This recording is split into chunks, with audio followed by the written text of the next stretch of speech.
Hello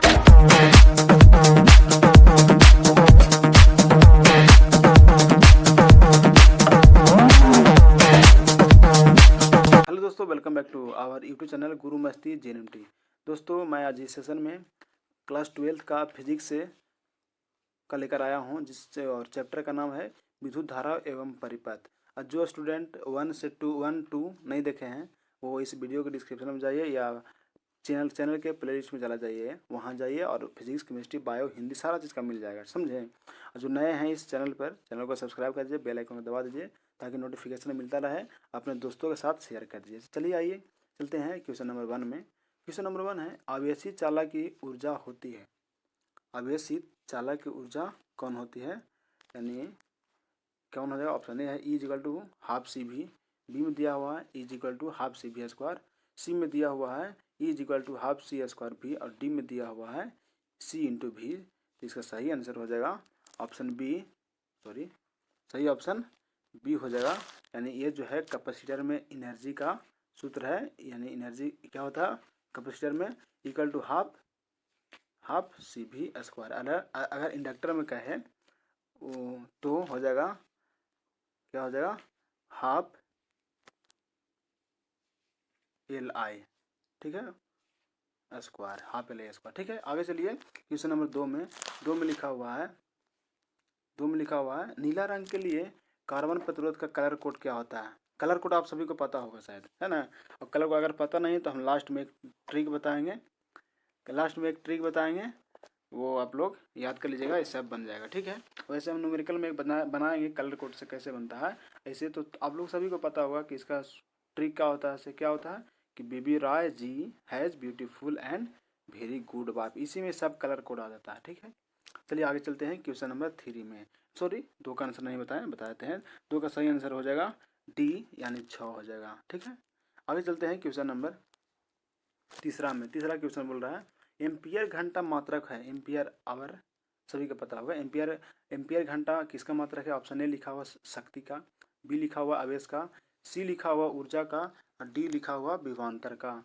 तो आप लोग को पता होगा किसका मात्रक होगा, आवेश का, है ना। एम्पियर घंटा बोला है, ठीक है। एम्पियर घंटा यानी आवेश का मात्रक है। कैसे ऐसे देखिए ना, सूत्र आप लोग सभी को पता है। क्या होता है कि Q is equal to IT, है ना। I मतलब I को करंट को मापते हैं एम्पियर में, टाइम को सेकेंड में मापिए, मिनट में मापिए या घंटा में मापिए या H लिख दीजिए, यानी एम्पियर आवर जो है वह आवेश का मात्रक है। चलिए आगे चलते हैं क्वेश्चन नंबर 4 में। चौथा देखिए, निम्नलिखित में कौन सही है। ए में लिखा हुआ 1 वाट = 1 जूल पर सेकेंड, बी में लिखा हुआ है 1 वाट = 1 वोल्ट पर सेकेंड, सी में लिखा हुआ है 1 वाट = 1 सेकेंड पर वोल्ट, डी में लिखा हुआ 1 वाट = 1 फराडे पर सेकेंड। देखिए वाट मतलब पावर, है ना। पी को हम क्या लिखते हैं, P = क्या लिखते हैं, W/T लिखते हैं ना। हाँ, चलिए, जब W मतलब वर्क को क्या कर सकते हैं, वर्क का मात्रा क्या होता है, तो जूल होता है, जूल। और नीचे लिखा है टाइम, तो टाइम को क्या किससे सूचित करेंगे, सेकंड से, तो पर सेकंड का ही, है ना, यानी जूल पर सेकेंड। इसको हम और क्या लिख सकते हैं, जूल पर सेकेंड को जूल सेकेंड इनवर्स ऐसे 1। देखिए कहाँ लिखा हुआ है, यानी 1 वाट। अब देखिए 1 वाट = हो जाएगा 1 जूल पर सेकेंड, 1 जूल पर सेकेंड। तो कहाँ लिखा हुआ, ऑप्शन देखिए 1 जूल पर सेकेंड, यानी ए में लिखा हुआ है, ए मेरा सही हो जाएगा, ठीक है। समझ गए ना, कोई दिक्कत नहीं हो, छोटा कंसेप्ट है, बस समझते चलिए, कोई दिक्कत नहीं होगा आप लोगों को, ठीक है। जब हम हैं तो दिक्कत किस बात की है, ये है ना। 5वां नंबर देखिए, निम्नलिखित में गतिशीलता के लिए कौन सही है। ऑप्शन ए दिया हुआ है म्यू = VD/E, बी में दिया हुआ है म्यू = E/VD, सी में दिया हुआ है म्यू = VD × E और डी में दिया हुआ है म्यू = E² × VD। इसका सही आंसर हो जाएगा ऑप्शन ए, यानी म्यू = VD/E हो जाएगा सही, ठीक है। चलिए आगे चलते हैं क्वेश्चन नंबर 6 में। छठा नंबर है, निम्नलिखित में धारा घनत्व के लिए कौन से, धारा घनत्व है ना। धारा माने उसको बोलते हैं करेंट डेंसिटी, इंग्लिश में क्या, करेंट डेंसिटी, डेंसिटी बोलते हैं, धारा घनत्व, ठीक है। धारा घनत्व का होता है, ऑप्शन ए में दिया हुआ J equal to I A, B में दिया हुआ है J equal to I A, C में लिखा हुआ है J इक्वल टू ए बटा आई, डी में लिखा हुआ J equal to I square A. तो इसका सही आंसर हो जाएगा ऑप्शन बी, यानी J is equal to I A होता है।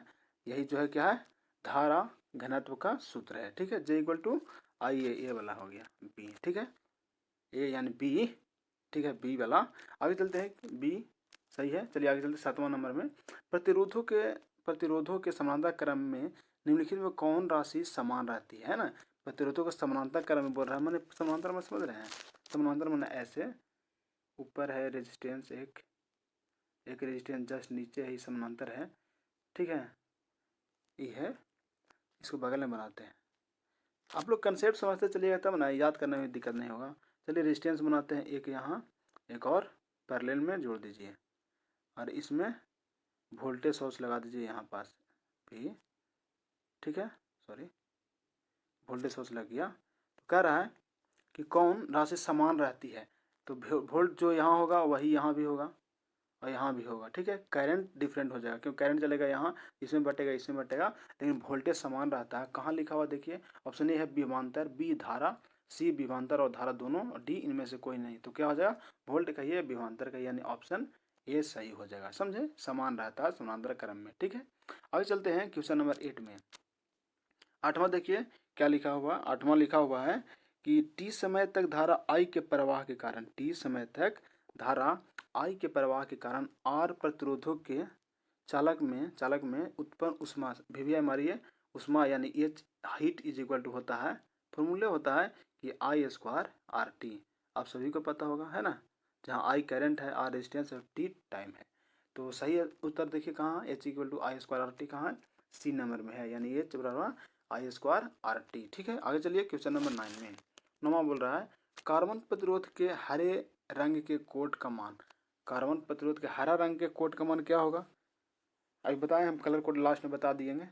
ऐसे ही सबको तो पता है कि B V Rai ji has beautiful and very good wife, सबको याद है। और चलिए हम लोग इसको लगा देते हैं फिलहाल में। चलिए इसका सही ऑप्शन हो जाए कौन होगा बताइए, ए में 3 है, बी में 4, सी में 5, डी में 6। इसका सही आंसर हो जाएगा ऑप्शन सी, यानी 5 हो जाएगा, किसका, हरा के कोड, है ना, हरे रंग, यहाँ हरे रंग का कोड। चलिए आगे चलते क्वेश्चन नंबर 10 में। 10वां नंबर क्वेश्चन बोल रहा है पदार्थ के प्रतिरोधकता के लिए निम्नलिखित में कौन सही है, प्रतिरोधकता के लिए कौन में सही, यानी देखिए फॉर्मूला जो होता है R is equal to rho into L by A होता है, एल बाई ए होता है। तो प्रतिरोधकता बोला है, यानी रो बोला है, तो रो को हम निकालने हैं कैसे, रो लिखेंगे तो क्या हो जाएगा, रो इज इक्वल टू आर ए, और ये एक ठाम चल जाएगा, यानी आर ए, नीचे में क्या आ जाएगा L, R A by L, कहाँ है देखिए R A by L, R A by L, R A by L यहाँ है, यानी ऑप्शन ए मेरा सही हो जाएगा। यह जो है प्रतिरोधकता का सूत्र है, यानी क्या बोले, rho is equal to R A by L, ठीक है, ए वाला हो गया सही। यानी आगे चलते हैं क्वेश्चन नंबर 11 में। 11 नंबर देखिए कंसेप्ट को समझते चलिए, ठीक है, टाइम तो लगता है ना, सही काम करने में। चलिए 11 नंबर में देखिए, विद्युत का सबसे अच्छा चालक, आप लोग दोस्तों के साथ शेयर नहीं करते महाराज, शेयर कीजिए, दोस्त भी देखेंगे ना, अच्छा रहेगा ना जी महाराज, है ना, सबको करते चलिए, है ना। चलिए 11 नंबर देखते हैं, विद्युत का सबसे अच्छा चालक निम्नलिखित में कौन है। बहुत ही लाजवाब क्वेश्चन है, आप लोग इसको छोड़ देते हैं हम, ठीक है, छोड़ते हैं, आप लोग कमेंट में जरूर लिखिएगा, एकदम सिंपल है यार, इसको नहीं कमेंट कीजिए तो किसको कीजिएगा, आप लोग कमेंट में जरूर जवाब दीजिएगा, ठीक है। 11 नंबर क्वेश्चन का क्या होगा, ऑप्शन ए है चांदी, बी है तांबा, सी है सोना, डी है जस्ता। इसका सही आंसर हम नहीं बल्कि आप दीजिएगा। चलिए आगे चलते हैं क्वेश्चन नंबर 12 में। 12 नंबर बोल रहा है 1 एम्पियर बराबर होता है, 1 एम्पियर किसके बराबर होता है, ऑप्शन ए है 1 कूलम पर सेकेंड के, बी में लिखा 1 कूलम इंटू 1 सेकेंड की, सी में लिखा हुआ है 1 वोल्ट इंटू 1 ओम के, डी में लिखा हुआ है 1 ओम बाई 1 वोल्ट के। तो एम्पियर बोल रहा है ना, देखिए 1 एम्पियर यानी Q इज इक्वल टू, हम लोग क्या जानते हैं कि Q is equal to I T होता है, Q equal to I T, ठीक है। अब एम्पियर मतलब आई को एम्पियर से मापते हैं, तो आई लिखना चाहेंगे तो क्या लिखाएगा, Q बाई टी लिखाएगा, Q बाई टी। Q को गुलाम से, ठीक है, और टी को समय से। तो गुलाम ऊपर में, सी मतलब गुलाम, नीचे टाइम है तो सेकंड, सॉरी नीचे टाइम है तो सेकंड हो जाएगा, है ना। यानी कहाँ देखिए गुलाम बाई सेकंड कहाँ है, ऑप्शन ए में देखिए 1 गुलाम बाई 1 सेकंड, बात बराबर है, 1 कट जाएगा तो वो बात बराबर है ना, है ना। गुलाम बाई सेकंड यानी ये सही हो जाएगा, ठीक है। यानी कंसेप्ट के साथ चलिए, कोई दिक्कत नहीं होगा। आगे चलिए क्वेश्चन नंबर 13। जैसे कि आप रास्ता निकले हैं, बोल दिया गया कि यहाँ से दूर 5 किलोमीटर किसी जगह को, तो जाने में कठिनाई होगी, लेकिन वही पता रहे कि किस तरह से जाया जाता है तो ज़्यादा अच्छा रहेगा, मतलब कंसेप्ट आपको क्लियर रहेगा तो किस तरह से प्रॉब्लम नहीं होगा। आइए 13 नंबर चलते हैं।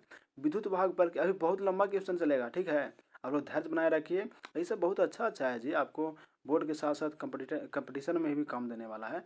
फिलहाल तो हम लोग बोर्ड में देख रहे हैं, तो बोर्ड में बहुत ही धांसू क्वेश्चन को हम आप लोग को रिवीजन करवा रहे हैं, इसलिए आप लोग लगातार बिना वीडियो का स्किप किए देखिए, अच्छा से समझिए।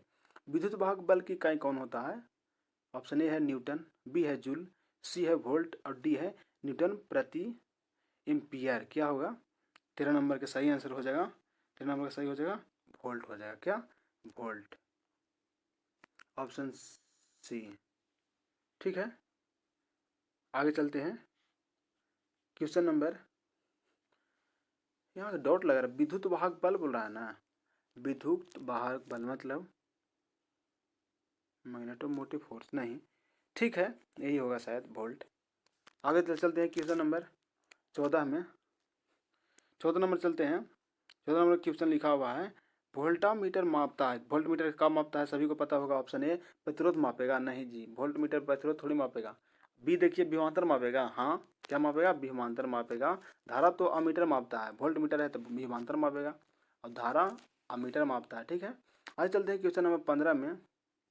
चालक के अंदर इलेक्ट्रॉन की गति होती है, चालक के अंदर, क्या बोला, चालक के अंदर इलेक्ट्रॉन की गति कैसी होती है। ऑप्शन ए है समरूप, बी है त्वरित, सी है अपसरित और डी है अवमंदित। तो इसका सही आंसर हो जाएगा ऑप्शन सी, यानी इसका जो चालक के अंदर इलेक्ट्रॉन की गति अपसरित होती है। आगे चलिए क्वेश्चन नंबर 16 में, 16 नंबर क्वेश्चन बोल रहा है, 1 ओम प्रतिरोध वाले एक समरूप तार को, 1 ओम प्रतिरोध वाले एक समरूप तार को 4 बराबर टुकड़ों में काटकर उन्हें समानांतर क्रम में जोड़ दिया जाए तो संयोग का समतुल्य क्या हो जाएगा। चलिए इसको क्या किया जाए, बना दें छोड़ दें, बना देंगे तो ज़्यादा बेटर रहेगा, है ना, आप लोग समझ जाइएगा भी।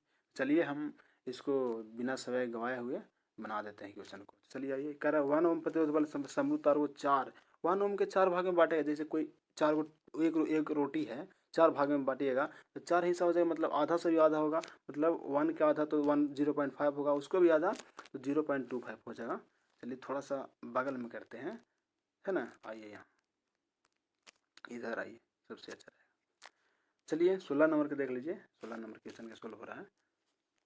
16 नंबर यानी ले लीजिए 4 प्रतिरोध बोल रहा है तो 1 प्रतिरोध समानांतर बोला है, 2 को 3 4 को ले लेंगे, ठीक है। इसको ऐसे कर देंगे, एक कोई वोल्टेज सोर्स लगा दीजिए यहाँ, ठीक है।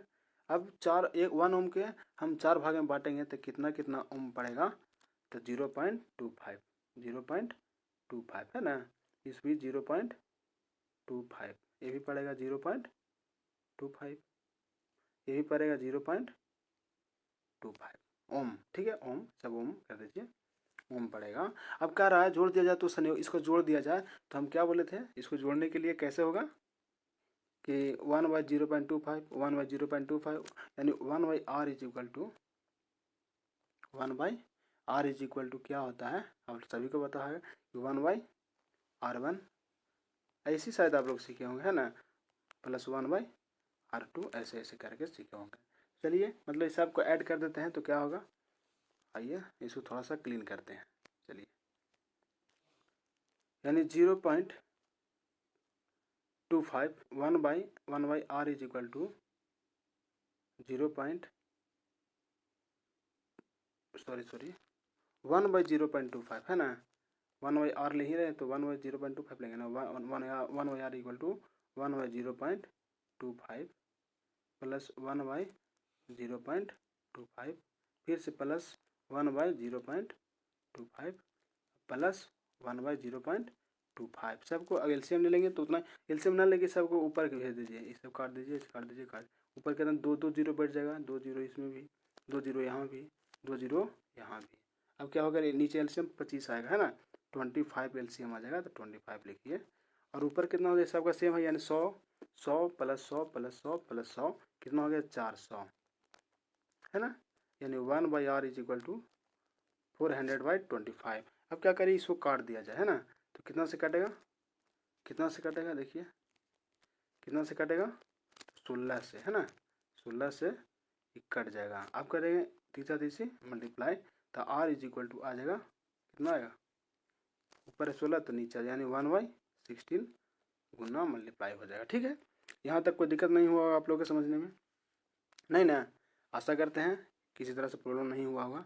देखिए इसको डायरेक्ट अगर हम बनाना चाहें तो डायरेक्ट बना सकते हैं, कैसे, आइए बताए थे कि अगर चाहे जितना भी रेजिस्टेंस हो, अगर वो पैरेलल में जुड़ा हुआ है, हमको आर निकालना है, क्या निकालना है, आर निकालना है, आर इक्विवेलेंट निकालना है, तो होता है, क्या होता है, आर बाई जितना रहेगा उतना, यानी कि है कितना, आर बाई एन होता है ना, तो आर 1 है, 1 ओम के है, सॉरी 0.25 के ना होगा, 0.25 के था है ना, रेजिस्टेंस प्रत्येक 4 गो था, क्या गो था बटा एन क्या गो था, 4 गो, मतलब इसका फॉर्मूला होता है R/N, नंबर ऑफ रेजिस्टेंस ऊपर रेजिस्टेंस का वैल्यू, तो रेजिस्टेंस का वैल्यू 0.25 था, नंबर ऑफ रेजिस्टेंस 4 था, तो इसको क्या करेंगे, इसको पॉइंट को हटाएंगे, सॉरी कलर चेंज कर लेते हैं, पॉइंट को हटाएंगे, नीचे कितना आएगा, 2 जीरो आएगा। अब इसको कुछ नहीं करिए, काट दीजिए, कितना से काटेगा, 16 से, तो यानी R इक्विवेलेंट आ गया 1/16। ठीक है, देखिए दोस्त हम दो तरीका से बनाए, ये जो है एकदम बिल्कुल शॉर्ट है, सॉरी ये जो है बिल्कुल शॉर्ट है और बहुत ही अच्छा है, न्यूमेरिकल सॉरी ये ऑब्जेक्टिव है तो और कैसे बनाएंगे है ना जी, न्यूमेरिकल थोड़ी एक लॉन्ग ले जाएंगे, इसलिए आप कोशिश कीजिएगा कि ऐसे ही बनाएं, ठीक है, लंबा वाला नहीं। देखिए फॉर्मूला लिख देते हैं कि R equivalent is equal to R/N होता है, कोचिंग में पैरेलल में N होता है नंबर ऑफ रेजिस्टेंस की संख्या कितना है, और वैल्यू ऑफ रेजिस्टेंस ऊपर में। ठीक है, समझ चुके होंगे, किसी तरह से दिक्कत नहीं होगा। तो हम आगे चलते हैं क्वेश्चन नंबर 17 में। अब अगर सीरीज में रहेगा तो सॉरी सीरीज में रहेगा तो जानवर क्या करते हैं, सबको जोड़ दीजिए है ना, सब ऐसे सीरीज में इसको बोलते हैं कि सीरीज हो गया है ना, इस सीरीज में तो सब क्या होता है, ऐड होता है ना, number of N into R हो गया। चलिए आगे चलते हैं क्वेश्चन नंबर 17 में। 17 नंबर क्वेश्चन देखिए, 2 बल्ब क्रमशः, ये भी न्यूमेरिकल है जी, देखिए टाइम लगेगा दोस्तों, न्यूमेरिकल है तो बनाने में तो टाइम लगेगा ना, चलिए इसको भी बना ही देते हैं है ना। ये 2 बल्ब क्रमशः 15 वाट और 220 वोल्ट और 60 वाट 220 वोल्ट की क्षमता है, उनके फिलामेंट के प्रतिरोध का निकालना है। प्रतिरोध एक यहाँ है, एक यहाँ है ना, यानी P के मान दिया हुआ है, देखिए आराम से निकालते हैं, इस यहाँ पर है ना P दिया हुआ है, सॉरी चलिए लिख देते हैं यहीं पास, ये P दिया हुआ है, ये वोल्ट में दिया हुआ है, ये P1 मान लीजिए, इसको V1 मान लीजिए, ये P2 हो गया और ये V2 हो गया 220 वोल्ट। अब क्या करेंगे, डायरेक्ट हम रेजिस्टेंस निकालेंगे, फाइंड करें क्या रेजिस्टेंस, तो रेजिस्टेंस R1 निकालेंगे सबसे पहले, तो R1 निकालेंगे तो क्या होता है V1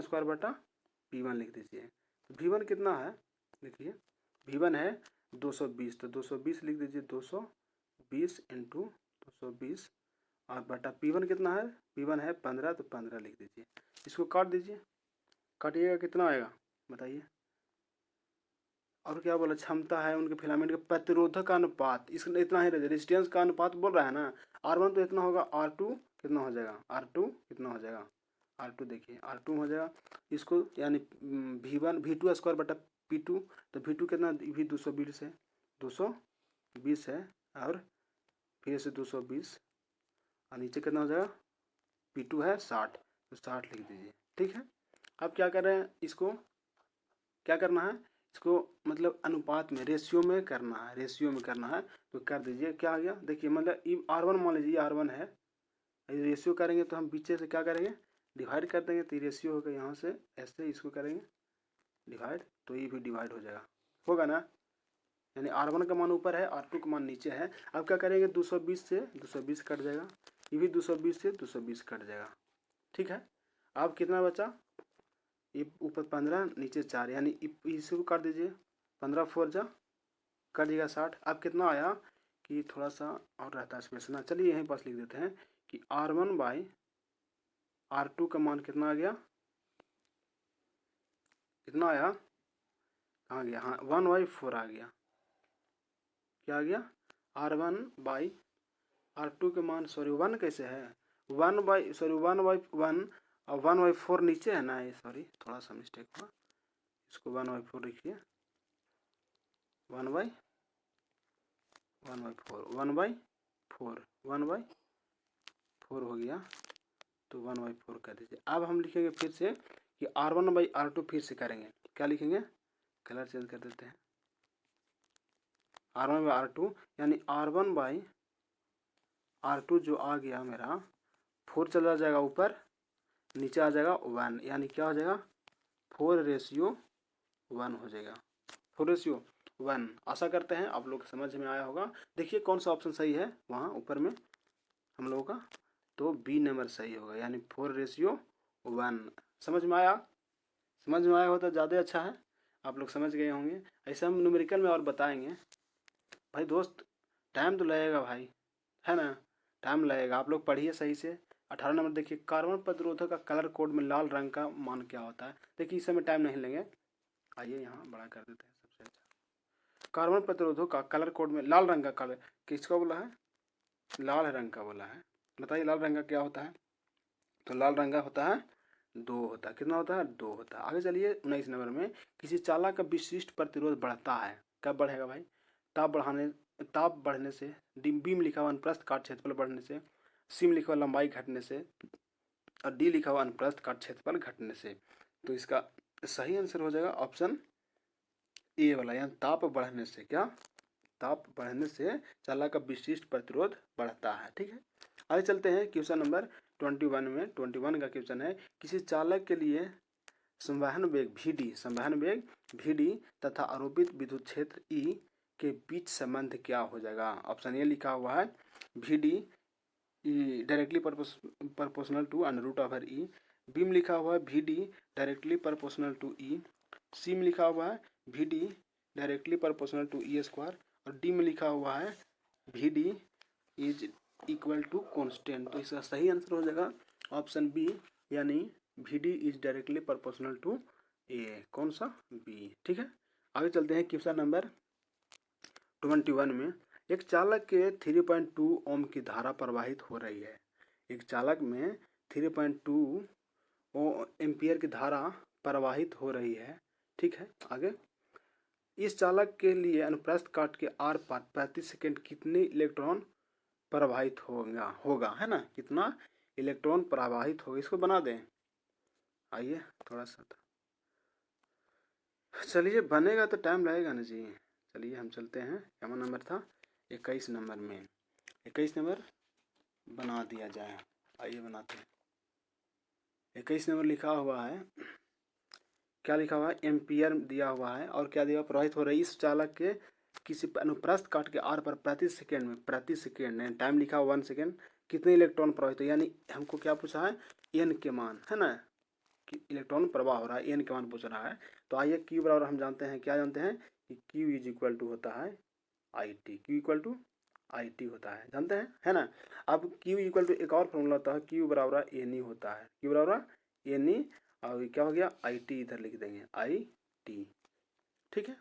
अब आगे चलिए, यहाँ से एन का मान निकालना है, क्या, कितने इलेक्ट्रॉन प्रवाहित होंगे, तो एन का मान लिखना है, एन इज इक्वल निकालना है, N is equal to IT by E हो जाएगा, ठीक है।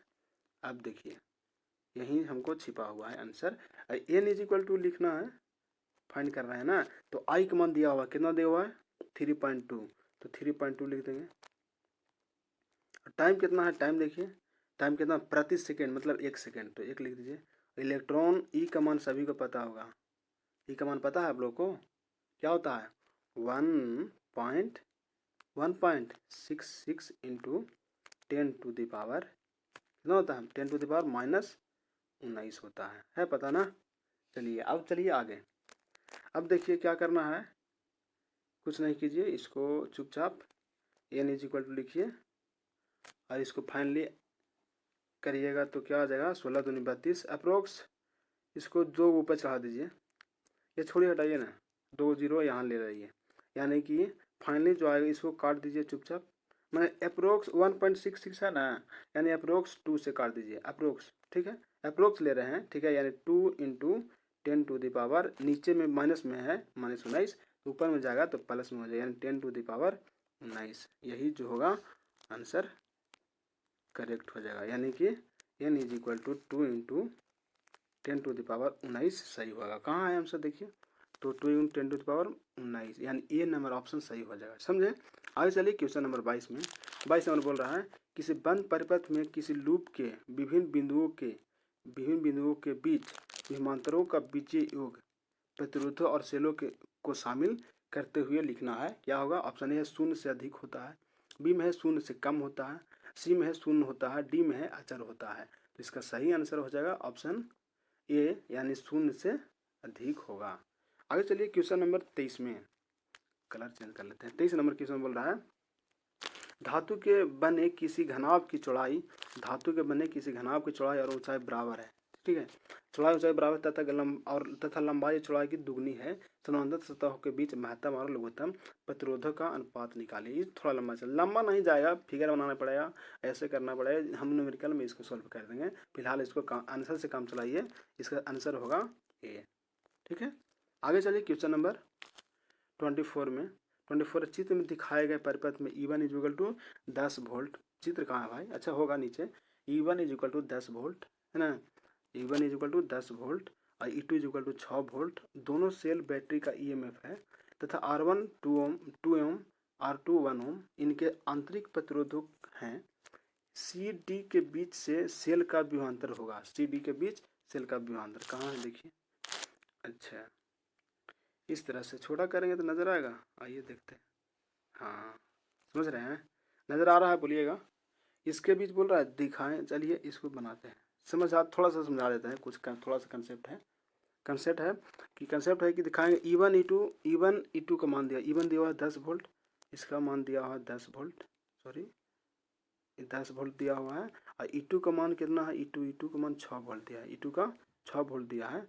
तो हम लोग पूछ क्या रहा है इससे, देखिए पूछ रहा है कि R1 2 ओम, R1 का मान भी दिले है 2 ओम और R2 का मान दिले हो 1 ओम। हम क्या बोल रहा है, आंतरिक प्रतिरोधों के बीच CD के बीच C और D के बीच विभवांतर मतलब वोल्ट का ये कितना होगा। तो देखिए ना, ये 6 तो पहले से दिया हुआ है, समझिए 6 दिया हुआ है, 6 दिया हुआ है, और क्या उसमें से 1 ओम के है ना, R2 के 1 ओम के रेजिस्टेंस दिया हुआ है। तो क्या करेगा कि रेजिस्टेंस के चलते वोल्टेज का कुछ लॉस होगा, और लॉस होने की वजह से 6 वोल्ट से कम का वोल्टेज बनाएगा कहाँ, C और D के बीच। 6 वोल्ट से कम कहाँ ऑप्शन है, यानी ऑप्शन बी हो जाएगा, अर्थात 6 वोल्ट से कम है ना। रेजिस्टेंस के चलते 6 वोल्ट तो है, E2 का मान 6 वोल्ट है, लेकिन रेजिस्टेंस भी 1 ओम का है, जिसके चलते रेजिस्टेंस वोल्टेज का लॉस हो जाएगा, और क्या होगा कि 6 वोल्ट से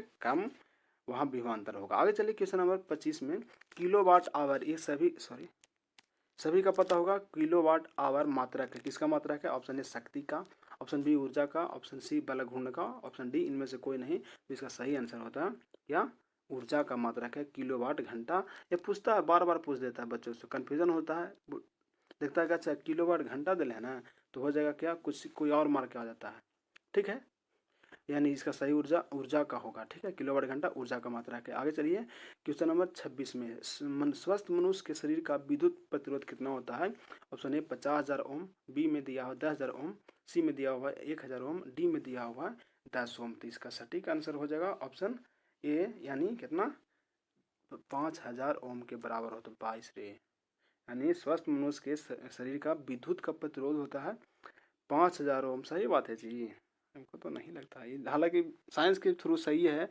अब हम लोग रेजिस्टेंस जब इतना है बताइए, तो करंट तो पास नहीं होना चाहिए, तो सटता है तो लोग तो चल जाता है ऊपर।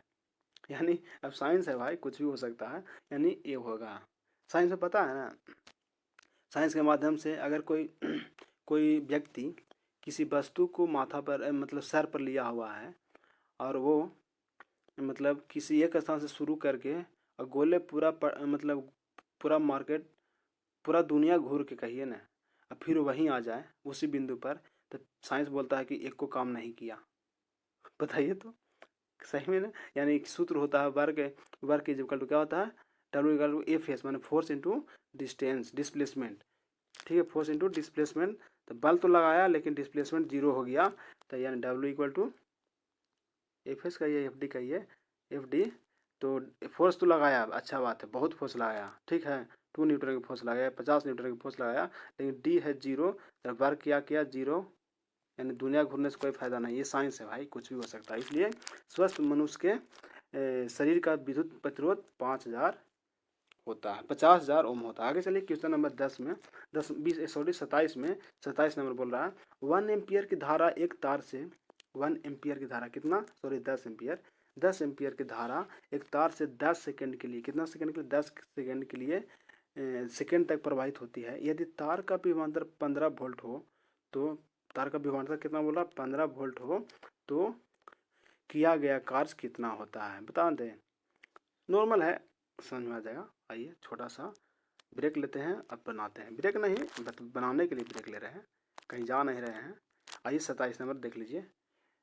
एम्पियर मतलब आई दिया हुआ है 10 एम्पियर, टाइम दिया हुआ 10 सेकेंड, प्राइस हो जाए यदि तार का विभवांतर यानी वोल्टेज का मान भी दिया हुआ है 15 वोल्ट। तो चलिए, यानी सूत्र हम लोग एक सूत्र जानते हैं, कौन, बस वही वाला, एक एक गीतिया सारी रतिया।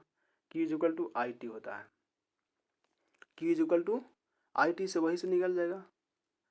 ठीक है, एक और सूत्र होता है Q इक्वल टू आई से, तो इस गुलाम का सूत्र, गुलाम तेलन है, इसका काम नहीं होगा।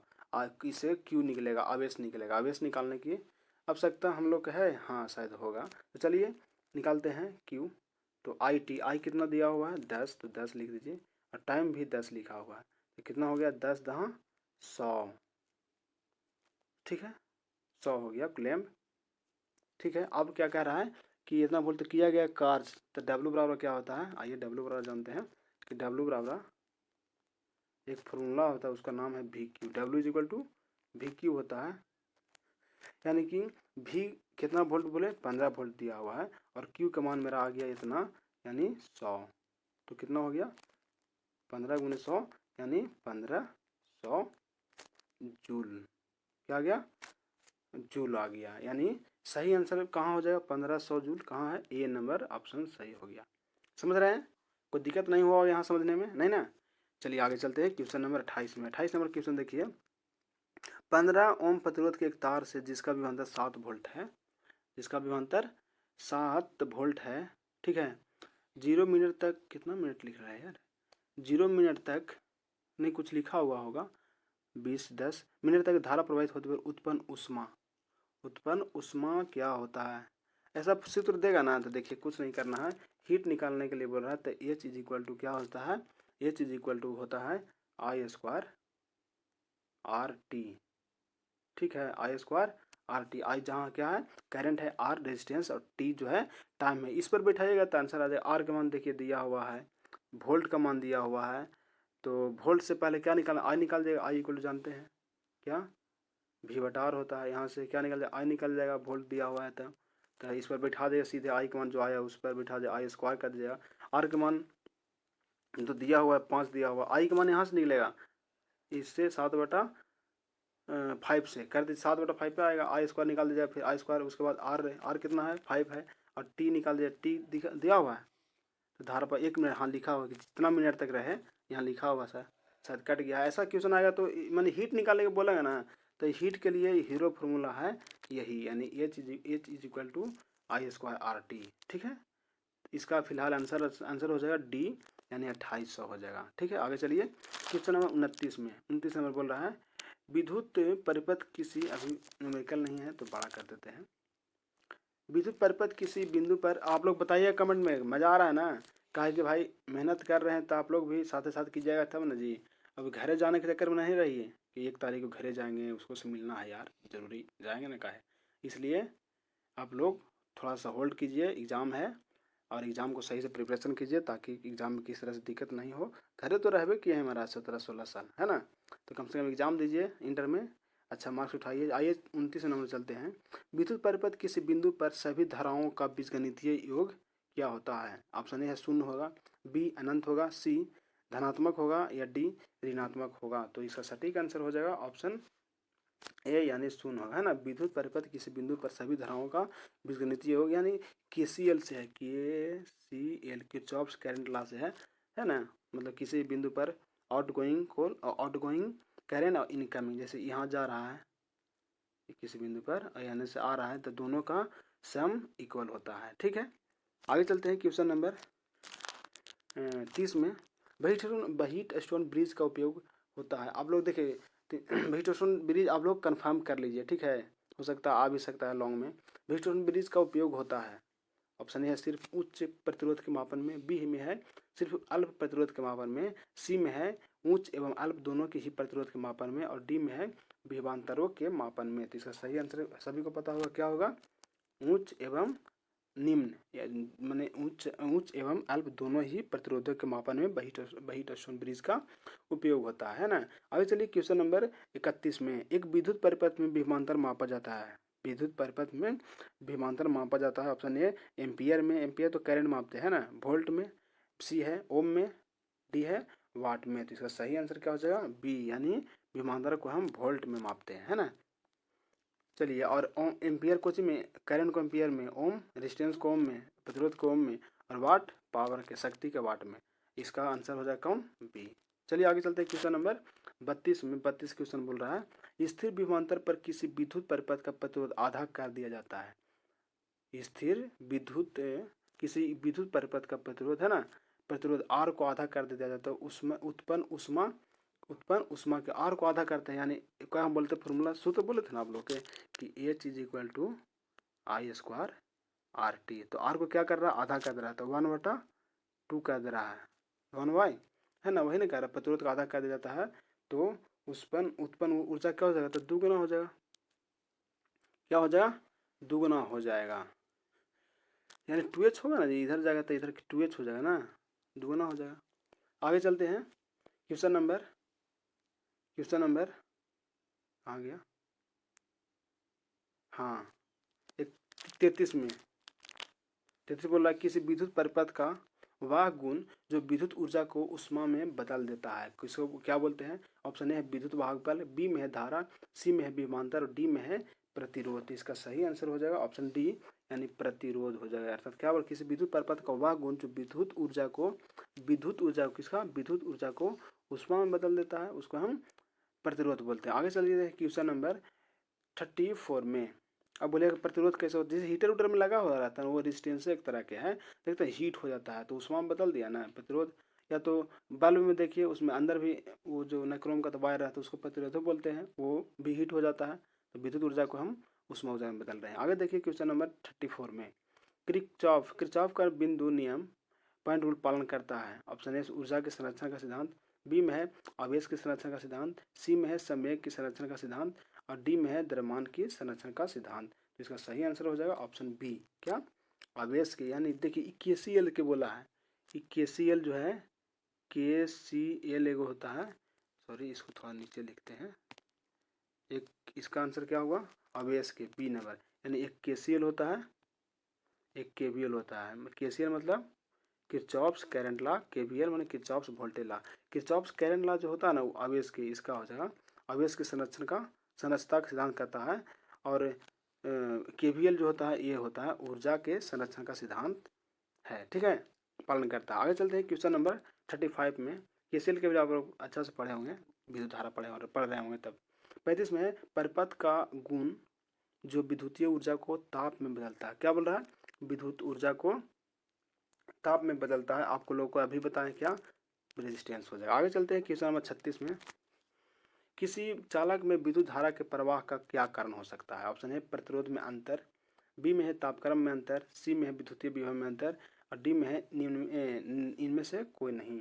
इसका सही आंसर हो जाएगा ऑप्शन सी विद्युतीय विभव है ना जी, जिसमें ज़्यादा चार्ज होगा एक दूसरे में, तो जो लो लो लो लो आवेश वाला में समाहित हो जाएगा, प्रवेश कर जाएगा, है ना। चलिए आगे चलते हैं 37 नंबर। विद्युत हीटर में जिस पदार्थ का उपयोग किया जाता है, विद्युत हीटर में किसका उपयोग किया जाता है आप सभी को पता होगा, क्या होगा? ये है तांबा, बी है प्लेटिनियम, सी है टंगस्टन, डी है नाइक्रोम। क्या होगा? नाइक्रोम होगा। विद्युत हीटर में नाइक्रोम का यूज़ किया जाता है। आगे चलिए 38 में, 38 का बोल रहा है धातु, थोड़ा सा क्या थी एडजस्ट कीजिएगा, थोड़ा सा ब्लर आ गया है, कोई दिक्कत नहीं है। धातु, अरे हम लोग महाराज अभी आँख पे जाएगा जी हम लोग को, है ना। हम लोग अभी कै कोर्स तक देख सकते हैं आप लोग, है ना। अभी तो 10 12 क्या चीज़ है। चलिए आइए 38 हम लोग देखते हैं। धात्विक चालकों का ताप बढ़ने पर उनका धात्विक जो धातु चालक है उसका ताप बढ़ने पर उसका प्रतिरोध क्या होगा? ऑप्शन ए है घटता है। रेजिस्टेंस क्या होगा? बी में दिया बढ़ता है, सी में दिया अपरित रहता है, इनमें से कोई नहीं, तो इसका सही हो जाएगा बढ़ता है। रेजिस्टेंस जब हम कोई जैसे कोई वायर है कॉपर का, उस पर हम गर्म करेंगे तो उसका रेजिस्टेंस बढ़ेगा ना जी, है ना।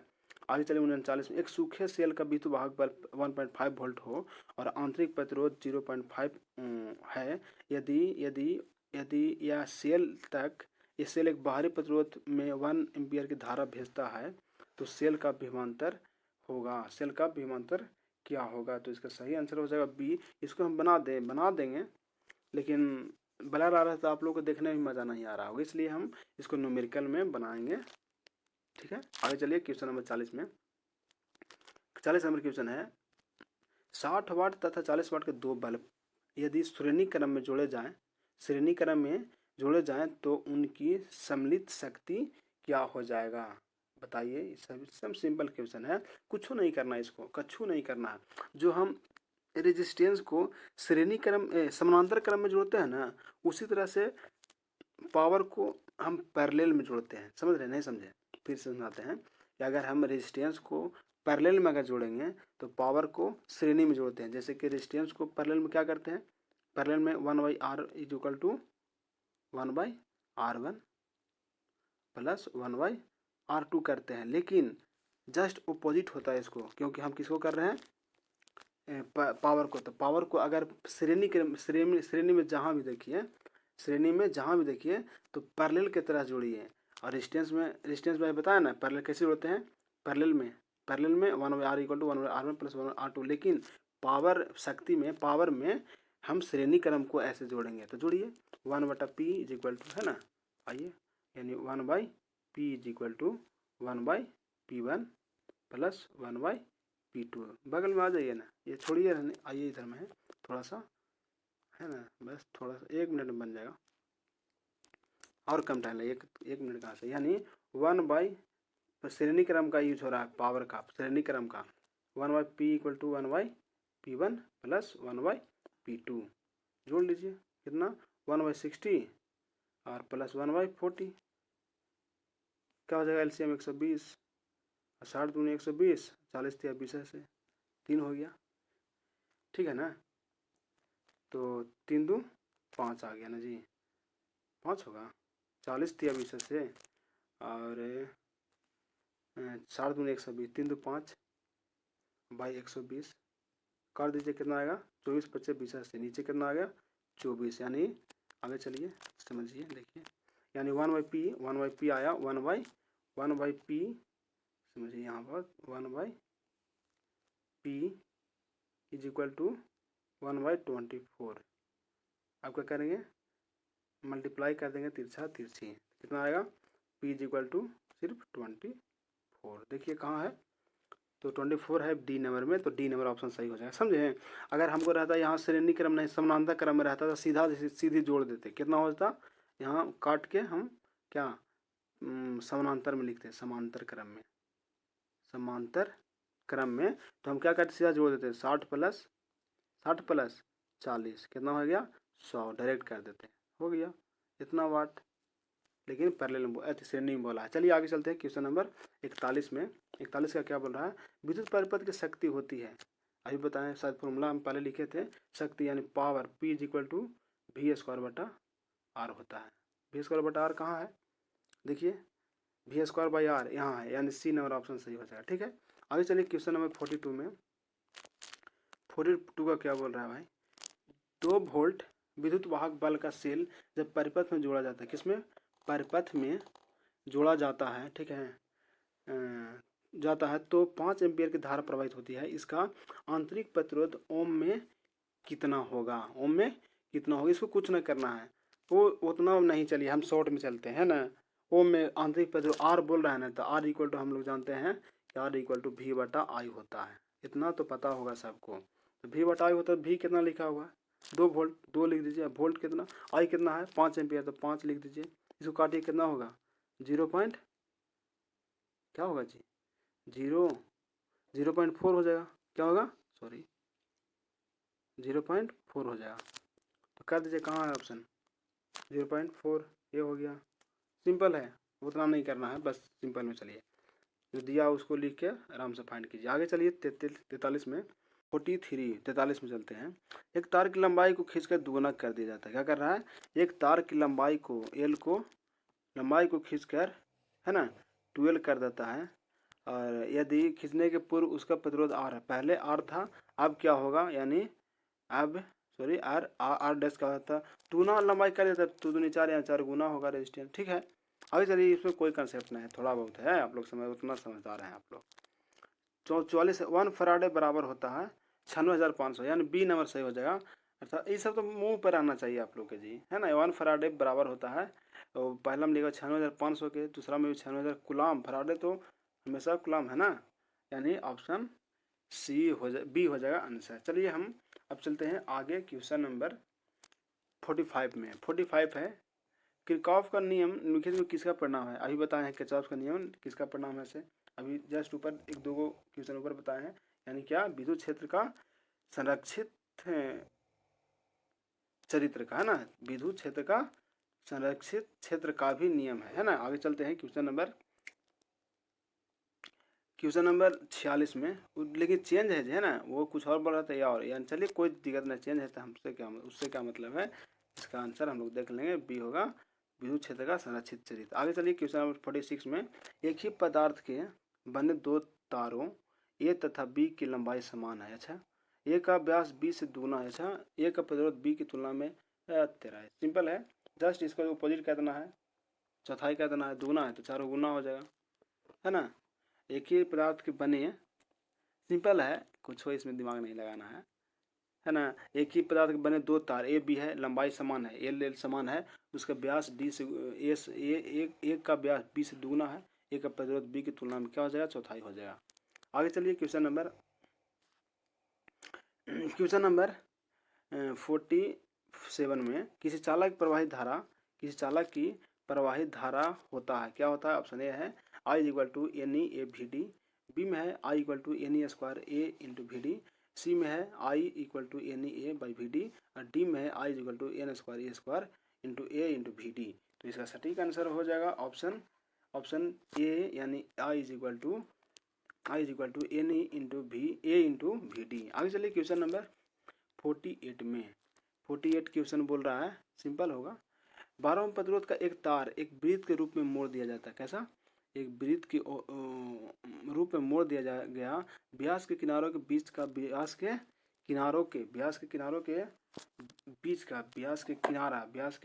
बीच का प्रतिरोध क्या हो जाएगा बताइए। सिंपल है, कोई इसमें दिमाग ज़्यादा लगाने की बात नहीं है, ठीक है, इसको बना दें, बनाना कुछ नहीं है, बस कुछ 2 पाई आर बैठा दीजिए ना जी, आंसर आ जाएगा इसे। कैसे से बताते हैं, यानी 2 पाई आर यानी क्या हो जाएगा, या 4 पाई आर स्क्वायर, क्या बोल ब्रीथ ना बोल रहा है, ब्रीथ पाई आर स्क्वायर हो जाएगा, अब पाई आर यानी कि 4 और 4 3 12, यानी 3 होगा, 3 एम होगा, समझे। अब बोलिए कैसे सर, सिंपल है, आप लोग कोशिश कीजिएगा, कुछ ना किया है, 12 ओम प्रतिरोध का एक तार एक वृत्त के रूप में मोड़ दिया गोले, ठीक है। अब वृत्त का पूरा परिधि निकालेगा ना टोटल, है ना, किनारों के बीच का व्यास के किनारों के बीच, इसका पहले परिधि निकाल देगा 2 पाई आर, और उसको निकालने के बाद जो लेंथ होगा वो परिधि के बराबर हो जाएगा, उसके बाद काट पीट कीजिए, आंसर आ जाएगा।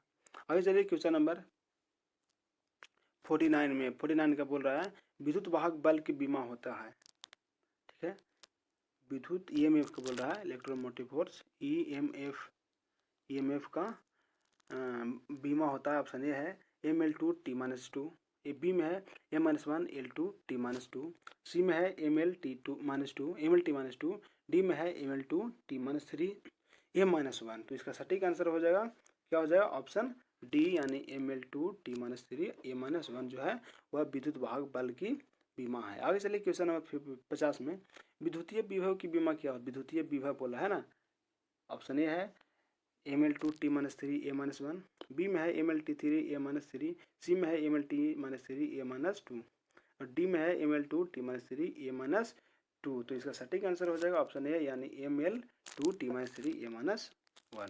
आगे चलिए क्वेश्चन नंबर 51। देखिए छोटा से छोटा रहता है, उसको छोड़ देते हैं, आप लोग खुद बना ले, उतना तो समझदार आप लोग है ना। 51 में चलिए, यदि एक तांबे के तार को खींचकर उसकी लंबाई 1% कितना परसेंट बढ़ा रहा है, सिर्फ 1% बढ़ा दी जाए तो प्रतिरोध में कितना प्रतिशत वृद्धि हो जाएगा, 2% होना चाहिए, है ना। सीधे हम लोग फॉर्मूला जानो करते हैं इसको, तो 51 का है ना, 1% बढ़ाया जाता है उसका प्रतिशत वृद्धि 0.2%। ये नंबर मारिए, तांबे के तार को खींचकर लंबाई बढ़ा, सिर्फ एल बढ़ा रहा है, तो इसका प्रतिरोध प्रतिशत हो जाएगा, यानी आर बराबर रो इंटू एल बाई एस से निकलेगा। देखिए नीचे आप लोग समझ में आएगा ऐसे होता है। ऐसे देखिए इसका सूत्र हम लोग जानते हैं कि R इज इक्वल टू होता है रो इंटू एल बाई ए से। ऊपर वाला 51 वाला भी ऐसे निकल जाएगा, इसी से निकल जाएगा, R बराबर रो इंटू एल बाई ए। नीचे देखिए इसमें 52 है, किसी तार का प्रतिरोध R, लंबाई L, अनुप्रस्थ काट का क्षेत्रफल ए है तथा विशिष्ट प्रतिरोध रो है, तो क्या होगा, R equal to rho into L by A. कहाँ दिया हुआ है, देखिए ऑप्शन ए में दिया हुआ है, ये सही होगा। आगे चलिए क्वेश्चन नंबर 53 में, 53 बोला विशिष्ट प्रतिरोध का प्रतिरोधकता, विशिष्ट प्रतिरोध या प्रतिरोधकता का एसआई मात्रक कौन होगा। ऑप्शन ए है ओम मीटर, बी में है ओम इंटू मीटर स्क्वायर, सी में है एम्पियर मीटर और डी में है ओम मीटर इनवर्स। तो इसका सही आंसर हो जाएगा ऑप्शन ए, यानी ओम मीटर होता है। ठीक है, चलिए आगे चलते हैं। क्वेश्चन नंबर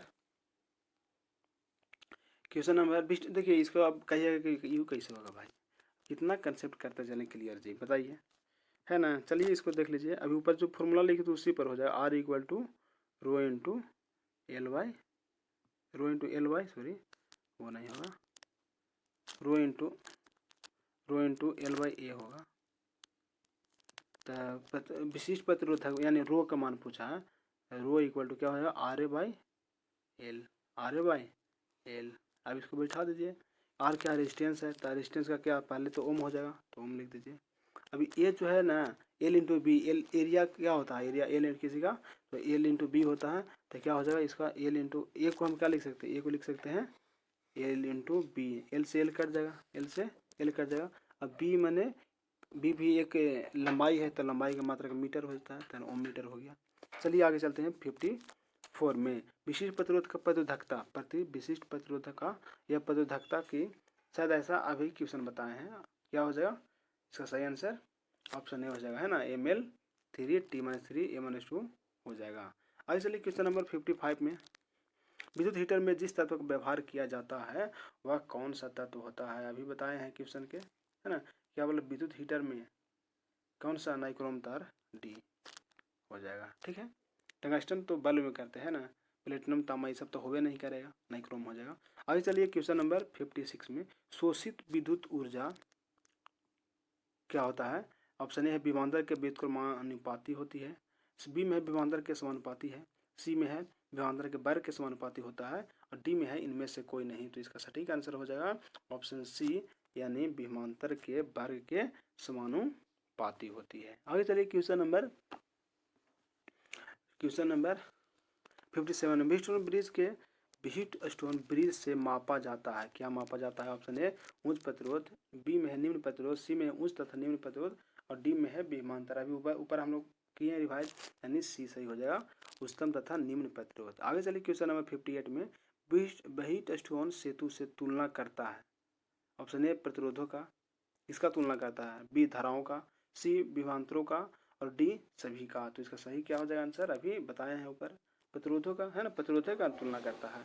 आगे चलिए 59 में, तांबा का कार्यफलन होता है कैसा भाई? 1 इलेक्ट्रॉन वोल्ट होता है, बी में दिया कुछ जूल होता है, सी में कुछ वाट होता है, या डी कुछ वोल्ट होता है। तो इसका सटीक आंसर हो जाएगा ऑप्शन ए, कुछ इलेक्ट्रॉन वोल्ट होता है उसका तांबा का, किसका? तांबा का कार्यफलन। 60 में देखिए, किसी विभव मापी की, लाइक कीजिए महाराज, ज़रूर कीजिएगा, आप सेशन को लाइक कीजिएगा, मज़ा आ रहा है तो आप कमेंट भी कीजिएगा, और किस तरह से प्रॉब्लम है तो आप लोग कमेंट भी कीजिए क्या क्या और लाएं। चलिए, किसी विभव मापी की संवेदनशीलता को बढ़ाने के लिए क्या? ऑप्शन ए है, इसका अनुप्रस्थ क्षेत्र बढ़ाना चाहिए, बी इसकी धारा को घटाना चाहिए, सी इसकी धारा को बढ़ाना चाहिए, या डी इसकी लंबाई को घटाना चाहिए। तो इसका सटीक आंसर हो जाएगा ऑप्शन ए, यानी इसका अनुप्रस्थ क्षेत्र बढ़ाना चाहिए। आगे चलते हैं क्वेश्चन नंबर 61 में, ताप बढ़ने के साथ अर्धचालक का प्रतिरोध, ताप बढ़ेगा तो उसका अर्धचालक क्या होगा? अर्धचालक बोल रहा है, चालक बोलेगा ना, तो उसका रेजिस्टेंस बढ़ेगा, अर्धचालक घटेगा, यानी ऑप्शन बी हो जाएगा। ठीक है, कोई दिक्कत नहीं, अर्धचालक बोला, अगर यहाँ चालक अर्ध नहीं बोलता, सिर्फ चालक बोलता तो क्या होगा? बढ़ता। ठीक है, इसका रेजिस्टेंस बढ़ता, लेकिन क्या बोला है हमको? क्या बोला? अर्धचालक बोला है, इसलिए घटेगा। आगे चलिए क्वेश्चन नंबर 62 में बोल रहा है, विभव मापी के प्रयोग में जब गैल्वेनोमीटर में शून्य विक्षेप होता है, क्या? विभव मापी के प्रयोग में जब गैल्वेनोमीटर में शून्य विक्षेप होता है तब धारा का प्रवाह क्या होगा? ऑप्शन ए, मुख्य परिपथ में नहीं होगा, बी गैल्वेनोमीटर परिपथ में नहीं होता है, सी में मुख्य तथा गैल्वेनोमीटर परिपथ में से किसी में नहीं होता है, या डी विभवांतर के तारों में नहीं होता है। तो इसका सही आंसर हो जाएगा बी, यानी गैल्वेनोमीटर परिपथ में नहीं होता है। कब? जब गैल्वेनोमीटर के शून्य विक्षेप होता है, क्या? शून्य विक्षेप होता है। आगे चलिए 63 में, विद्युतीय परिपथ के किसी बिंदु पर सभी धाराओं का बीजीय योग क्या होगा? ऑप्शन ए है धनात्मक, बी ऋणात्मक, सी शून्य, या डी अनंत। तो इसका सही आंसर हो जाएगा ऑप्शन सी, क्या होगा? शून्य होगा। ऊपर बताए थे, है ना, किसी भी करंट का किसी बिंदु पर इनकमिंग और आउटगोइंग इक्वल 0 होता है, योग बीजीय योग शून्य होता है। आगे चलिए 64 में, विभव मापी के तार की लंबाई बढ़ा देने पर संतुलन बिंदु प्राप्त होती है, कैसा?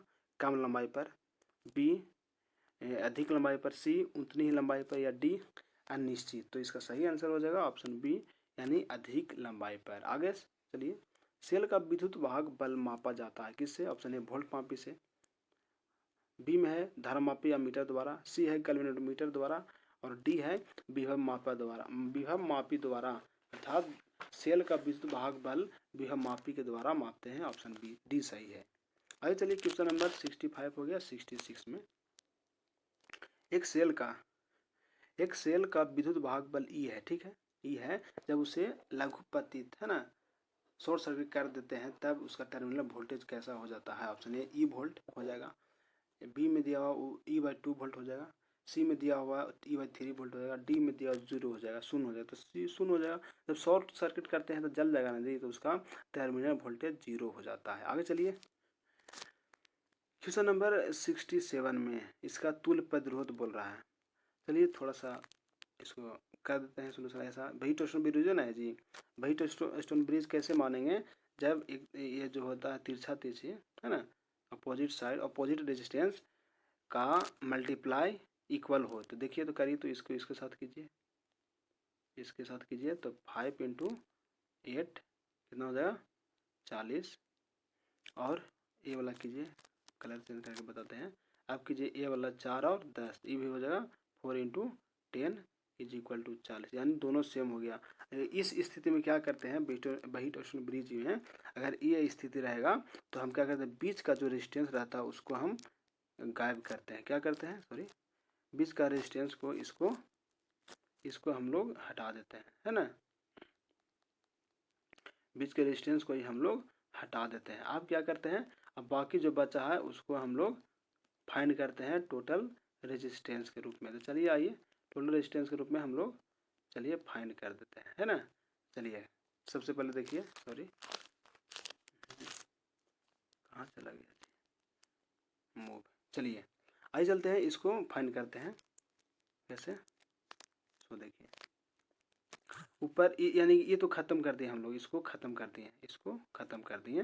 तो बचा क्या, ऊपर का 5 और 4, यानी कि अब यहाँ से हम करंट जा रहा है तो एगो ऊपर जाएगा और नीचे जाएगा। करंट बढ़ गया तो ये पैरेलल में हो गया, ये वाला पैरेलल। लेकिन ये जो करंट जाएगा 5 एम्पियर में वही जाएगा 6 एम्पियर में। तो करंट सेम है, यानी कि सीरीज में है। तो 5 4 सीरीज में है तो जोड़ दीजिए रेजिस्टेंस सीरीज में, तो 5 4 9 हो जाएगा। कितना हो जाएगा, 9 रेजिस्टेंस 9 ओम हो जाएगा।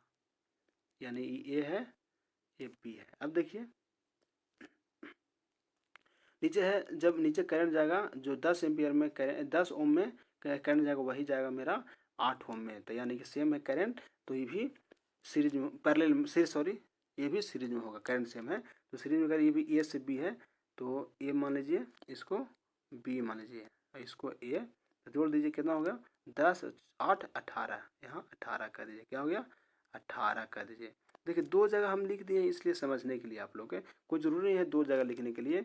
अब हम एक ही, ये दोनों तो एक ही पॉइंट है, ये हो एक ही पॉइंट हो गया, यानी दोनों 9 18 एक दूसरे कोचिंग हो गया, कोचिंग हो गया पैरेलल में कि सीरीज में, पैरेलल में। तो पैरेलल में क्या करते हैं, दोनों को मल्टीप्लाई करते हैं। यानी जैसे देखिए 1/R1 1/R2 आप लोग बच्चा नहीं ना, ये सब 10th के बच्चा करते हैं। तो हम लोग डायरेक्ट क्या करेंगे इसको कि अगर पैरेलल में रहेगा तो ऊपर का दोनों रेजिस्टेंस का मल्टीप्लाई या 9 × 8 और नीचे दोनों का सम, तो कितना 9 और 18 27 हो जाएगा। अब काटिए पीटिए, यार इक्विवेलेंट का मान हो जाता है, काटिए आंसर लाइए, 9 तिया 27, 3 और 3 छक 18, यानी 6 ओम आ जाएगा। आर इक्विवेलेंट कितना 6 ओम, तो कहाँ 6 ओम है, यानी ए नंबर ऑप्शन सही हो जाएगा। समझे आप लोग, किस तरह से दिक्कत नहीं ना। चलिए आशा करता हूँ आप लोग को सही समझ में आया होगा। ठीक है, कंसेप्ट है तो हम लोग समझते चलेंगे, बनाते चलेंगे। किसी परिपथ का उपाय, देखिए छोटा रहता है हम लोग छोड़ देते हैं, आप लोग के लिए छोड़ देते हैं कि आप लोग रिवाइज कीजिएगा। बाकी किसी तरह से प्रॉब्लम होगा तो कमेंट में ज़रूर पूछिएगा, हम उसको पर्सनली सोल्यूशन भी कर सकते हैं, आपको भेज सकते हैं। 68 है, किसी परिपथ का वह गुण जो विद्युत ऊर्जा को उष्मा में, विद्युत ऊर्जा क्या उष्मा में बदलता है, 3 बार आ गया, इसका क्या होगा, प्रतिरोध हो जाएगा, है ना। आगे चलिए क्वेश्चन नंबर 69 में, किरचॉफ का विद्युत परिपथ संबंधी परिपथ संबंधी प्रथम नियम आधारित है। प्रथम नियम किस पर आधारित है, ऑप्शन ए ऊर्जा संरक्षण के नियम पर, बी ऊर्जा वही आवेश संरक्षण के नियम पर, सी है संवेग संरक्षण के नियम पर, और डी है इनमें से कोई नहीं। तो इसका सटीक आंसर हो जाएगा क्या, बी। बता दो बताया ना, एगो KCL, पहला जो है से KCL है और दूसरा KVL है। प्रथम नियम KVL, मैंने इसको किरचॉफ्स करंट लॉ ये है आवेश संरक्षण, किरचॉफ्स वोल्टेज लॉ ऊर्जा संरक्षण है। किरचॉफ के नियम ये पहला, ये दूसरा है, पहला KCL दूसरा KVL, याद रखिएगा, दोनों में से कोई पूछ सकता है। आगे चलते हैं 70 में, किरचॉफ का पास नियम, किरचॉफ्स का पास नियम यानी द्वितीय नियम उसको बोलते हैं, जिसके संरक्षण के सिद्धांत पर आधारित है। किसके संरक्षण का ही बताया, KVL के, यानी कि क्या हो जाएगा, ऊर्जा के, क्या ऊर्जा के संरक्षण पर है। अगर वन प्रथम बोलता, द्वितीय न बोल के प्रथम बोलता तो हम आवेश बोल देते, क्या बोल देते, आवेश बोल देते। लेकिन इसका आंसर क्या बोल रहा है, द्वितीय नियम, इसलिए ऊर्जा हो जाएगा। आगे चलते हैं क्वेश्चन नंबर 71 में, स्थिर विभवांतर पर किसी विद्युत परिपथ का प्रतिरोध आधा कर देते, क्या आधा कर देते हैं, उस उत्पन्न ऊष्मा क्या हो जाएगा, बताइए। उत्पन्न ऊष्मा सिंपल है ना, क्या हो जाएगा, उत्पन्न ऊष्मा क्या हो जाएगा, आधा हो जाएगा, क्या हो जाएगा, आधा। हम फॉर्मूला बताया है ना, क्या हीट को निकालना है, एच को निकालना है, तो I² RT बैठा दीजिए, आंसर है। तो प्रतिरोध का आधा करता है, इसको आधा कर दीजिए, आधा इधर कर दें, यानी एच जो है डायरेक्टली प्रोपोर्शनल टू आर है। तो जब हमको आर जो है आधा हो रहा है तो हीट भी आधा हो जाएगा। ठीक है, कुछ दिक्कत नहीं ना। चलिए आगे चलते हैं क्वेश्चन नंबर 72 में, दो सेलों को जिनका विद्युत वाहक बल E1 तथा E2 है तथा आंतरिक प्रतिरोध क्रमशः E1 R1 एवं R2 है, समांतर क्रम में जोड़ा गया, किसमें, समानांतर क्रम में जोड़ा गया है, संयोजन का तुल्य विद्युत वाहक बल कौन हो जाएगा। ऑप्शन ए है E1 R1 plus E2 R2 by R1 plus R2, B में है E1 R2 plus E2 R1 by R1 plus R2, सी में है E1 plus E2 by 2, D में है √E1 प्लस E2। तो इसका सटीक आंसर हो जाएगा बी, यानी E1 R2 plus E2 R1 by R1 plus R2 हो जाएगा। ठीक है, आगे चलिए क्वेश्चन नंबर 73 में, 73 का क्वेश्चन है, एक तार में 1 एम्पीयर धारा प्रवाहित होता है। कितना एम्पीयर? 1 एम्पीयर धारा प्रवाहित हो रही है। यदि इलेक्ट्रॉन का वेग इतना है, इलेक्ट्रॉन का वेग तो इतना होबे करता है हो, तो प्रति सेकंड तार में प्रवाहित इलेक्ट्रॉनों की संख्या कितना हो जाएगी। इसको जस्ट हम एक बनाए क्वेश्चन, आप लोग हम थोड़ा सा हिंट कर देते हैं, आप लोग बना लीजिएगा। Q is equal to I T find किए थे, Q equal to I T find किए थे। और शायद क्वेश्चन नंबर कितना था देखिएगा, तो क्वेश्चन नंबर 21 शायद होगा, ऐसा लग रहा है, याद शायद है 21 का टाइप ही बनेगा 73। ठीक है, Q इक्वल टू क्या किए थे, आई टी निकाले थे। और Q इक्वल टू एक फॉर्मूला होता है N is equal to I T, है ना, N is equal to I T. अब क्या कर रहा है, इलेक्ट्रॉनों की संख्या यानी एन हमको बोल रहा है, तो एन इज इक्वल टू क्या होगा, N equal to I T by E. ठीक है, I T by E. Y का मान दे रहा है 1 एम्पियर और हो रही है प्रति सेकंड, माने टाइम को 1 सेकंड, और इलेक्ट्रॉन को मान दे रहे हैं ये बाय डिवाइड कर दीजिए। ठीक है, और ये फाइनली आंसर आ जाएगा। फाइनली क्या आंसर आ जाएगा, क्या आ जाएगा आंसर इसमें बताते हैं, यानी 6.25 10⁻18 आंसर आ जाएगा। ठीक है, कोई दिक्कत नहीं है। चलिए आगे चलते हैं। क्वेश्चन नंबर, आदर्श मीटर का प्रतिरोध होता है, आदर्श में माने अच्छा मीटर का क्या प्रतिरोध होता है। ऑप्शन ए है 0, ऑप्शन बी बहुत कम, ऑप्शन सी बहुत अधिक, ऑप्शन डी अनंत। तो इसका सही आंसर अच्छा मीटर है ना, आदर्श आइडियल अमीटर का प्रतिरोध 0 होता है, 0 होता है, ऑप्शन ए। आगे चलते हैं, मोबिलिटी का एसआई मात्रा, मोबिलिटी का एसआई मात्रा क्या होता है। Option A ampere metre, ampere into metre by newton, B में है सेकेंड मीटर, और सी में है metre by second into ampere, D में है कोई नहीं। तो इसका सही आंसर हो जाएगा ऑप्शन ए, यानी एम्पियर मीटर बाय न्यूटन। ठीक है, आगे चलते हैं, ampere into metre by newton. 76 में कार्बन प्रतिरोध का रंग कोड में पीला रंग का मान क्या बोल रहा है, पीला रंग का मान कितना होता है। तो इसका सही आंसर हो जाएगा ऑप्शन डी, यानी 4 होता है। कितना, 4 होता है। और एक हम आप लोगों को बताए थे कि लास्ट में कलर कोड के हम लिख देंगे। ठीक है, तो आइए लिख देते हैं, अगर आप लोग को याद है तो ज़्यादा अच्छा है, लेकिन हम क्या करेंगे, बोले थे लिखने के लिए तो लिख देते हैं। इसका होगा B Roy, B Roy, B Roy G has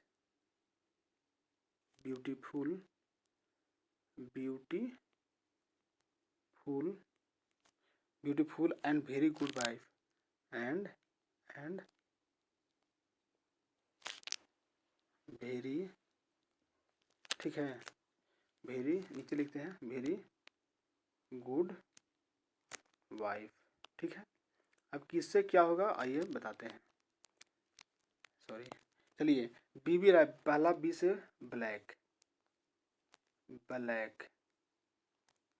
दूसरा बी जो है उससे होगा ब्राउन, क्या होगा, BROWN। तीसरा है आर, राय, रॉय से हो जाएगा रेड, क्या होगा, रेड। ठीक है, अब क्या दिया आगे, ओ दिया हुआ है, ओ से ऑरेंज, ORANGE, ऑरेंज। ठीक है, वाई से क्या होगा, वाई से येलो मारिए, येलो, YLLO। और क्या है, जी है, जी से ग्रीन हो जाएगा, क्या, GREEN, ग्रीन। हैज जो है वो साइलेंट रहेगा, उसके बाद ब्यूटीफुल आएगा, इससे हो जाएगा ब्लू, क्या, ब्लू हो जाएगा। आगे चलिए, एंड वेरी, एंड साइलेंट रह जाएगा, वेरी से वायलेट हो जाएगा, VOILET। ठीक है, और बचा है हाँ गुड वाइफ, जी से हो जाएगा ग्रे, जी से क्या होगा, ग्रे, GREW। ठीक है, आगे चलते हैं कि, और सॉरी W नहीं वाई होगा, GREY, काहे मिस्टेक करें भाई, GREY। और एक और बचा है W, तो W से हो जाएगा वाइट, WHIT, बस। ठीक है, यही तो है। अब कहिए सर कलर कोड में कहाँ लिखे सर, तो कलर कोड जो शुरू में हम लिखे हैं, तो शुरू से स्टार्ट करते चल जाइए और लिखते चल जाइए आप लोग। शुरू में क्या है, ब्लैक, तो ब्लैक के 0। ठीक है, अब दूसरा लिखे ब्राउन के 1। ठीक है, तीसरा लिखे रेड के 2, है ना, चौथा ऑरेंज लिखिए तो 4 हो जाएगा। पाँचवा येलो तो 5 लिखिए। ग्रीन 6 लिखिए। ब्लू 7 लिखिए। वायलेट 8 लिखिए। ग्रे 9 लिखिए। लास्ट क्या है? ग्रे, ठीक है ना जी। जी ब्लैक 1, ब्राउन 0, लाल लाल लाल कहाँ है? 2, लाल के 2, ठीक है। ऑरेंज के 3, 3 तो लिखे हुए नहीं किए, सॉरी, यहाँ 3 होगा। और 5 जगह 4, और 6 जगह 5, 7 जगह 6, और 8 जगह 7, और 7 8 9 जगह 8, और ये हो गया वाइट के 9 हो जाएगा। ठीक है, थोड़ा मिस्टेक हो गया था लिखने में, 1 2 3 लिखने में। ये लिख लीजिए आप लोग, वही कलर कोड है, आप किसी तरह से दिक्कत नहीं होना चाहिए। आगे चलते हैं। 76 हो गया, 77 नहीं है। चलिए हम अगले सेशन में लेकर आएंगे चैप्टर नंबर 4, जिसका नाम विद्युत धारा का चुंबकीय प्रभाव। इस सेशन में इतना ही, तब तक के लिए धन्यवाद। जय हिंद।